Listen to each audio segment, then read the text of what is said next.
What's up everyone, it's Jambors, new video, and today I'm going to talk about the topic which appeared from the EBU, the announcement of major changes at Eurovision for this year 2024, Eurovision at Malmö. I'm very curious what it is. I very briefly read it, but never really in detail. There are some things I don't understand, there are some things which are like okay. I think it's very big to say there are major changes, but let's walk through to it and I will give you my opinions about each and single one of them because I'm very curious what it's gonna be. Change is an engine of doing things better. Sometimes it's a step back, sometimes it's a step forward, but I think it's very important to not be afraid of implementing new things, trying new things, new stuff, and develop the format for better. In my opinion, in past few years we had one really major change which was that the juries are not voting in the semifinals for a little bit obvious reasons, but also I think that was a very big step backwards for the whole Eurovision. So I'm very curious what major changes are now on the table for Eurovision 2024. Let's talk. Alright guys, welcome back to my channel. I'm very glad you're here. Subscribe to the channel, like the video, share the video, ring the notification bell so you don't miss any of my content. I've done plenty of it. Watch it. I probably react on your country song. I did some special things. I have some special things in mind. But today I would like to concentrate on major changes for Malmö, as they call it in this article on Eurovision.tv, and also buy me a coffee if you would like to support my channel and also do more of those kind of special comments video. Also write me in the comments below what do you think about each and single one of them, but give me a chance to talk it through. So let's go through the article, right? So it's called Major Changes for Malmö, Big Five and Sweden performs live in semifinals and you can vote for longer. This sounds very promising. SVT has announced a number of changes being introduced in 2024 to make the Eurovision contest in Malmö even more exciting. Good, they are amazing in this. Anyway, they're Melody Festival and this is a state-of-the-art show with all of it. Like, this is a world-class show. But let's continue. Firstly, viewers tuning into the semifinals of the Eurovision Song Contest 2024 will now be able to enjoy an extra element of entertainment, or three to be precise. So three major changes, right? For the very first time, the artists from the Big Five countries, France, Germany, Italy, Spain and United Kingdom, and host nation Sweden will each perform their entries in full live during the semifinals. Well, I think this was always weird a little bit that they weren't able to do this. It was just a snippets. Anyway, they were there to perform, but just no one saw it. So I think they will enjoy the arena, they will enjoy the vibe, they will be part of the community, not separated as they kind of always were a little bit, which I think it's a good thing. Why not?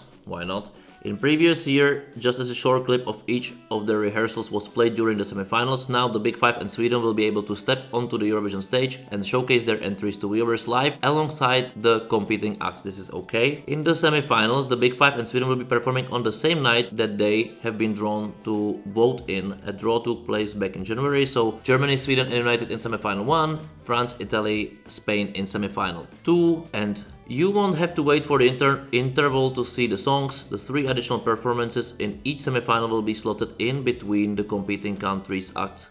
This change I don't really get, because for viewers this can be a little bit confusing.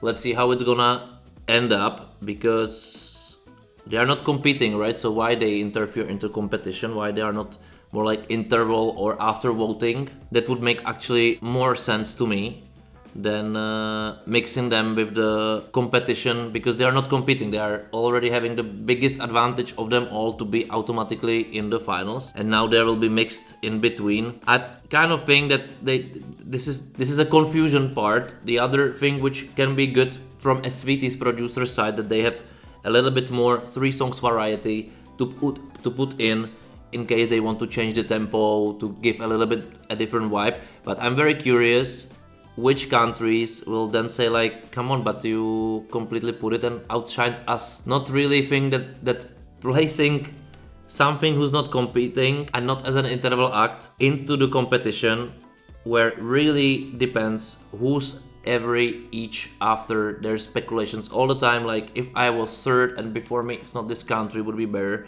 And then you put also those non-competing artists there, which their quality differs a lot. What it's gonna do? In my opinion, this is definitely this is not a major thing, but at first I would say it's not a major thing, but this can be a very major things for everybody who's competing there, which I'm not sure this is a really right thing to do, because this is unfair. Those 6 countries has no advantage of it, and few of the other countries can feel it's a big disadvantage for them. But okay, very curious of the outcome. There is a quote from Ebba Adilson, executive producers of Eurovision Song Contest 2024. We think that this change gives the big 5 countries and the host country a fairer playing field in the grand final, as they now have the opportunity to perform for real on stage in the semifinal. It is also a win for both the audience in the arena and the viewers at home, in that they get to see all the acts competing this year live before the grand finals. I agree with the last sentence that it can be very funny, very nice for viewers at home and also in the arena. What I don't think that the word fair is on place. Like, what's fairer? They are already in the finals. This is actually not fair, because it doesn't matter the quality they will bring. They are just there, you know. I think they already has the biggest advantage, unfair, on them all. And yeah, okay. Martin Osterdal, the content's executive supervisor, welcomed the changes. Finally, we get to see Europe's largest countries and the host perform their song in full in the semifinals, meaning there's even more entertainment for fans and viewers. And like all the qualifiers, the Big 5 and host country now get to perform their songs live twice on the Eurovision stage, which I think it's perfect.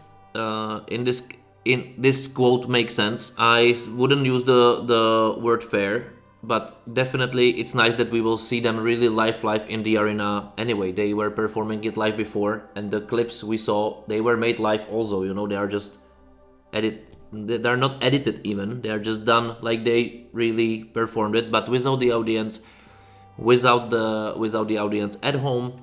So I think this is a good thing for everybody at some point. Only what I basically don't get are 2 things: the word fair, and the second thing is the principle that they will mix them with the other contestants, which I think it's a little bit ridiculous, but okay. But there's more. Another addition to Malmö 2024 is an extension to the voting window in the grand final. On Saturday's 11 May, voting will open just before the first song is performed. Viewers at home will be able to cast their votes as the songs are performed, rather than waiting until all entries have been presented, as has been the case since public voting was introduced in 1997, except in 2010 and 2011, when voting also began at the start of the show. I'm very curious what can be the outcome and if it will ever be commented, because if I am decided who I will be voting for, actually it doesn't really matter when, right? So from this case it's good. The only thing is that if it's not gonna be communicated well, and I don't know, there will be the first 2-3 acts amazing, and I will decide, okay, I will send the votes to them, then I won't have the rest of the votes for the rest, when I will say like, oh,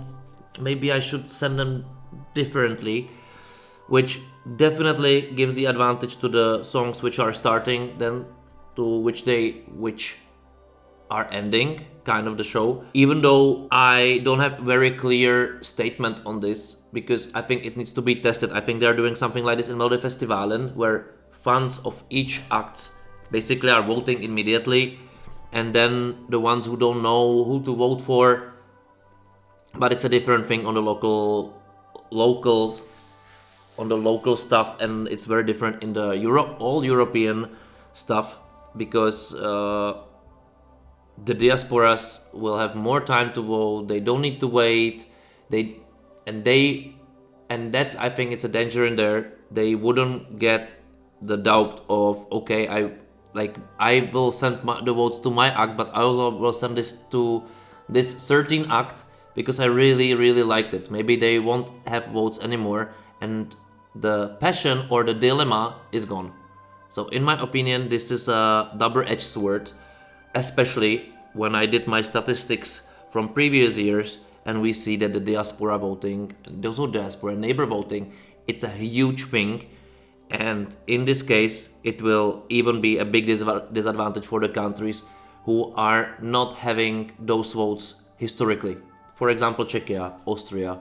they are not receiving points from their neighbors at all. This, and also the fact that, but it only counts for the grand finals anyway, so probability that somebody didn't saw it, it's also okay. There is still the balance by juries. It's still just for the grand finals, and maybe also the ones who just don't want to see it all will send votes to who they like, and that's it. So why not? Let's see the outcome. Anyway, it's not affecting the semifinals, which I think this is crucial. And if this can do some harm, I don't know. I think we just need to wait on the results, and I honestly think those results should be communicated much more openly, clearly, and detailedly also to the public. After all, EBU and public broadcasters are the public thing, so they should also communicate this outside, like if this change was positive or not, if it stays for the next years or not. I think we should have also this feedback, from them. Additionally, fans in non-participating countries, which they are in the column rest of the world, will now have nearly 24 hours to vote for their favorite songs before each of the live shows begins. Online voting will open for the rest of the world immediately after the second dress rehearsal for each semi-final and grand final has finished the previous night, and will stay open until the live shows begin. Rest of the world, which is basically one big 58 points or so, which can be crucial for the rest of for the for qualifications. They will be able to vote much sooner than the rest. So people who are decided to vote automatically for somebody can do it in advance, and they don't need to think about it. And they don't need to think about it during the live shows. I think they just want to really get people to mobilize their votes. Like, honestly, because it stands even during the live shows, in my opinion, this is not wrong, because I think there are so many people, so many fans, so many other people who just want to send votes to something. With only problem, they are now able to vote for something they never seen live. So the countries who never performed live, or just no one knows really about it, and they are just having advantage. So this is the big advantage for the artists who will struggle with singing and so on, but they have a good song. Not really a fan of this actually, and especially the countries who can really mobilize their voters outside. So definitely in this bubble, rest of the world can have a big influence in this, and this can be very influential actually for the qualification process. Imagine that when you are a juror, you vote also on the dress rehearsal from the day before, but you see it there, just only there, and you need to watch it before you cast your opinion. This is weird. It can be a major change, like, for sure. A little intermezzo here, but I think this change with the rest of the world voting would make only big sense if the other big things they will announce that they will do is that they will show the dress rehearsals also on YouTube, social media, and so on. So everybody will be able to vote on something what they've seen. So basically we would be able to compare the show for juries and also the show for public. That would be actually amazing, but let's see if this might be a change. Anyway, let's continue. Executive producers Eba Adilson expands on this change. Voting in the finals has previously opened when all 26 countries have finished singing. Yeah, that makes sense. Instead, we want to provide the opportunity to engage the viewers from the start. If you see something you like, you should be able to vote immediately. You can also, of course, wait until the recap at the end, and this is very nice that we can wait. But as I said, I think this can be a big issue for the countries who are not marketingly strong. It just can be this. SVT has positive experience with this voting procedure Melodifestivalen, which is local, and even it's huge, it's local. In addition, there are viewers in other parts of the world who want to vote, and we want to give them a better opportunity to participate in the result. Now they don't have to set an alarm clock in the middle of the night. Good, they have the advantage. So now we are differentiate the rest of the world who's not even competing against the countries who are competing. This is a little bit weird decision because it's different in Sweden. It's absolutely different when this is one time zone. Okay, whatever. I'm not really fan of this.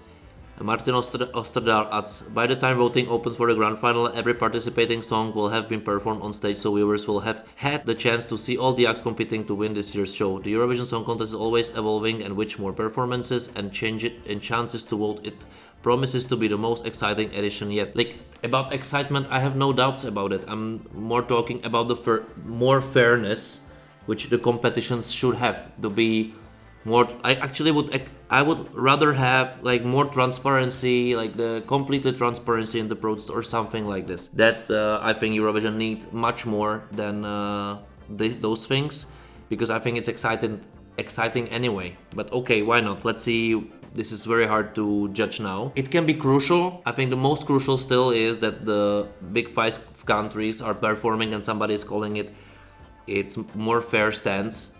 This is for me a little bit out. There'll be another big change for Malmö 2024 announced soon, but some things are staying the same. National juries in each participating country will still only vote in the grand finals. This is the biggest step back for Eurovision in decade, and the top 10 qualifiers from each semifinal will be decided by public votes alone. There will be no change in the presentation of the results in both semifinals and grand finals. Good, because the thing what they wanted to do last year in UK, to make it a X Factor superstar thing voice, this wasn't really a good idea in my opinion. Anyway, they tried, people were protesting, they take it back. So we are still waiting for some big announcement, big change. What it would be, I'm very curious. Like, very funny thing that they will announce that also big five countries and Sweden are competing. Even for Sweden, in my opinion, that would be a shame, because they at least won. So they deserve this advantage for the rest. That would be amazing. Like, oh, now we announced that they are participating in the finals or in the semifinals, the big five. And of course, they are also fighting for the votes. That would be a change. That would be a huge, major step forward for the show, with a backfire of losing votes probably. Or losing viewership in some other country. So in my opinion, this is not the way what's gonna happen. Another big major change, big thing would be that the countries, that the juries are coming back, and they are just refined how this thing is gonna happen. And what can be the other big change? Write me in the comments below what do you think. In my opinion, it would be amazing if the voting will be for free for registration or something like this. That would be something what probably would put much more people to really vote and make it much more clearer. Of course, with some disadvantages that it can be also rigged, but what doesn't? And that would be for me the biggest thing, in my opinion. The other thing would be some changes on the stage, more people on the stage from production, more propagation, more, I don't know what could change. Really, not having the mood for this now, because I'm really thinking what I just read in here. There are at some point major changes. The major change would be that the costs of pyrotechnics and so on would be much lesser, and the show will be much more approachable from the countries who struggle to finance it. That would be much better. Or if there will be some limit gap what countries can really buy for Eurovision stage, so everybody has the same limitations. That would be much more fairer and more crucial actually than those changes which are major in the way that they are giving advantages to the countries with better marketing, in my opinion. And please don't use word fair for big five countries. I think that the fact that they are already starting immediately in the finals, even though that in very lots of cases they wouldn't even qualify, this is the biggest advantage they can get. And also when they are sending an amazing song with amazing artist, they don't see this disadvantage, because people are just voting for it and juries are voting for it. So okay, but I like that the fact that they will be there with the funds and everything. This is, I think, good for the artists to perform there, and the fact that they will be mixed among the participants who are fighting for qualification. I think this is okay. This is a producer's choice, but if I'm a participant country, I would probably protest against this, because it's adding another competition to already competition. Not really fan of this, but maybe you are. Write me in the comments below if you like it or not. What big major change do you really expect it will be announced? And if you like my opinions or not, or if you would change them, let's discuss in the comments below. Subscribe to the channel, like the video, share the video, ring the notification bell not to miss any of my other additional videos, and they will be coming. and also buy me a coffee if you like this channel, if you want it to grow, if you want me to, it's just a thank you or something more, like this is up to you. And yes, watch my other videos, just watch them, feel me, get into this, and see you next time. Thank you for watching.